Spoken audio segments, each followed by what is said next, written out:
आप देख रहे हैं पल पल न्यूज और मैं हूं आपके साथ नदीम अकरम।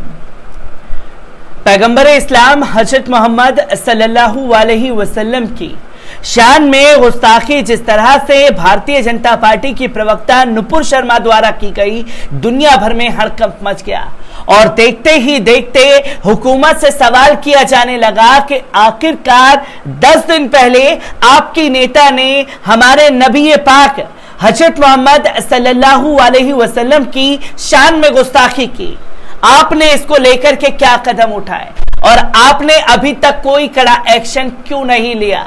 और जब ये राजदूतों को तलब किया जाने लगा, हुकूमत से डायरेक्ट वार्तालाप होने लगा, तो हुकूमत के हाथ पांव फूल गए और जब हाथ पांव फूल गए तो डैमेज कंट्रोल के लिए नुपुर शर्मा और तमाम नेताओं को अल्टीमेटम दे दिया गया, कुछ को पार्टी से निष्कासित कर दिया गया है, जिसकी तस्वीर सामने आई। पर यह मामला यहां रुकने वाला नहीं है, क्योंकि तमाम खाड़ी देशों के अलावा अब नुपुर शर्मा के मामले में अल-कायदा की एंट्री हो चुकी है और नुपुर शर्मा के मामले में अल-कायदा ने कड़ी धमकी देश की केंद्र की सरकार को दे दी है। क्या कुछ अल-कायदा द्वारा कहा गया है जिसकी वजह से दुनिया भर में और देश में हड़कंप मचा हुआ है। गोदी मीडिया बुरी तरीके से बौखलाया हुआ है। अब सिर्फ और सिर्फ अल-कायदा पर आकर के नजरें टिक गई हैं, जिसकी वजह से अब मुद्दे को डायवर्जन किया जा सके। किस तरीके से बयानबाजी सामने आई है और इससे पहले तालिबान ने क्या कुछ कहा था जिसकी वजह से खलबली मची और हड़कंप मचा।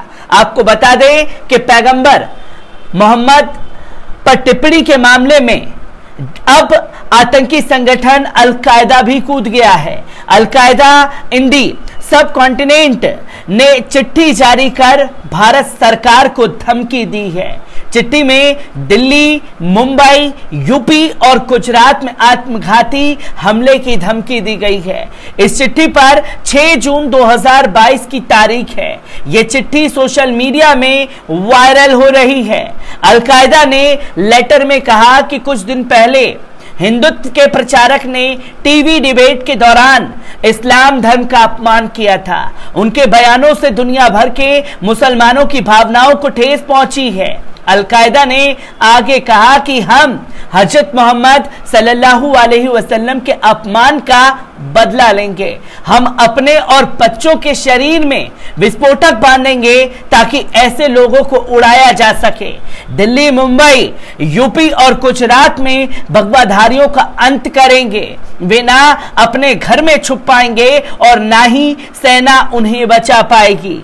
एक न्यूज डिबेट में भाजपा प्रवक्ता नुपुर शर्मा ने हजरत मोहम्मद सल्लल्लाहु अलैहि वसल्लम साहब पर कथित तौर पर आपत्तिजनक टिप्पणी की थी, जिसका मुस्लिम समुदाय लगातार विरोध कर रहा है। पिछले दिनों शर्मा ने बयान जारी कर कहा कि उनके बयान को तोड़ मरोड़ कर पेश किया गया।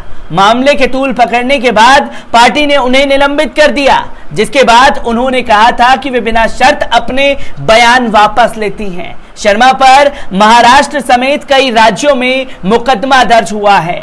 इस मुद्दे पर पहले 57 मुस्लिम देशों के संगठन OIC ने विरोध जताया और इसके बाद कुछ अरब देशों ने भारतीय उत्पादों का बहिष्कार शुरू कर दिया। इसके साथ ही Iran, Iraq, Kuwait, Qatar, Saudi Arabia, Oman, UAE, Jordan, Afghanistan, Bahrain, Maldives, Libya, Indonesia, Turkey, Malaysia और पाकिस्तान ने भी अपना विरोध दर्ज कराया था और कड़े शब्दों में धमकी दी गई है अल-कायदा की तरफ से, जो कि सोशल मीडिया पर एक चिट्ठी वायरल हुई है। इसको दिखाया जा रहा है गोदी मीडिया द्वारा और गोदी मीडिया अब मुद्दे को डायवर्जन करने पर तुल गया है, क्योंकि मुद्दे को भटकाना है। इसलिए अल-कायदा की एंट्री हो चुकी है और अल-कायदा की धमकी से हड़कंप यकीनन मचा हुआ है, क्योंकि इससे पहले तालिबान ने जब बयान दिया था तब भी इसी तरीके का हड़कंप मचा था।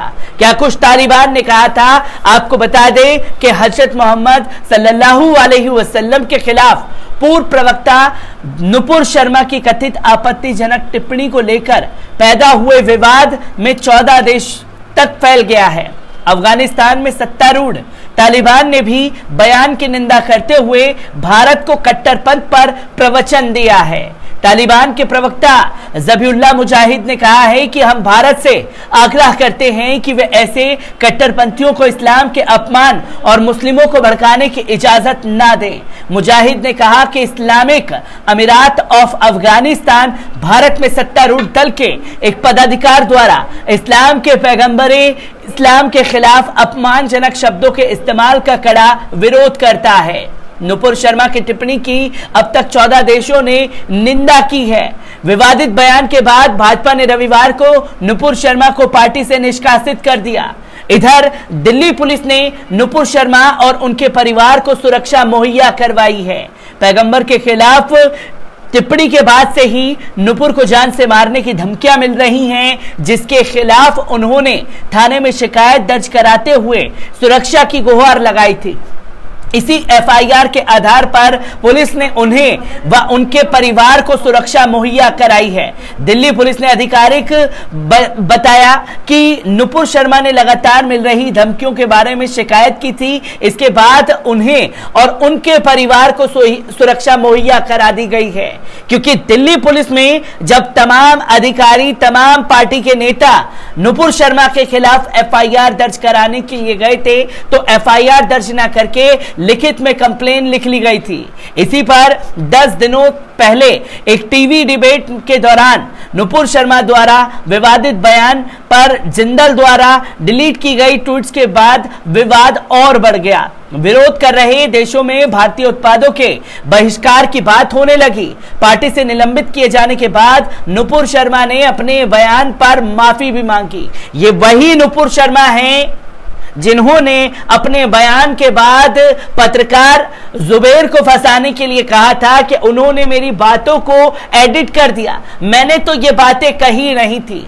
अगर ये बातें आपने कही नहीं होती तो भारतीय जनता पार्टी को आपके साथ खड़ा होना था, एक्शन लेने की जरूरत नहीं थी। और अगर आपने ये बात नहीं कही थी तो आपने अब माफी क्यों मांगी और अपने बयानों को वापस क्यों लिया? सबसे बड़ा सवाल ये खड़ा हो जाता है। और जिस तरीके से बवाल खासतौर पर अलकायदा की चिट्ठी के बाद मचा हुआ है, इससे हड़कंप मचना तय है। और गोदी मीडिया को मसाला मिल गया अलकायदा के इस बयान के बाद, ताकि वो ये बताए कि देखिए इस्लाम कितना कट्टरपंथ है, इस्लाम में किस तरीके से नफरत भरी पड़ी है। पर अगर नफरत को रोकने के लिए आपने कोई ठोस कदम उठाया होता या हमारी गोदी मीडिया ने इन नफरती चेहरों को उजागर किया होता, तो आज दुनिया भर में जो हमारी जग हसाई हो रही है वो नहीं होती। मैं ऐसी ही तमाम खबरों से आपको रूबरू कराता रहूंगा। दीजिए इजाजत, शुक्रिया।